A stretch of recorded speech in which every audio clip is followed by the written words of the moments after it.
खरंच कौतुक आहे आपल्या मुलांचं की ते अमेरिकेत येऊन या 3 महिन्याच्या उन्हाळ्यामध्ये भाजीपाला लावतात। वेळात वेळ काढून ते सगळं हे टोमॅटोची सगळी रोपं लावलेली आहेत, मिरचीचं लावलेलं आहे, त्याच्यानंतर हे वेगवेगळ्या प्रकारची टोमॅटो आहेत आणि त्यांनी ते सगळे लावलेले आहेत। झेंडू लावलेला आहे इथे, त्यांनी बटरस्कॉच आपला लाल भोपळा, त्याच्यानंतर झुकिनी असं लावलेलं आहे।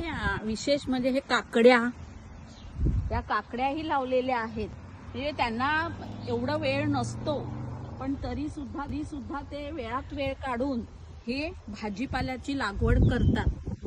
मेथी लावले बघा किती छान, म्हणजे प्रत्येक गोष्टीचा ते बरोबर योग्य वापर करून घेतात।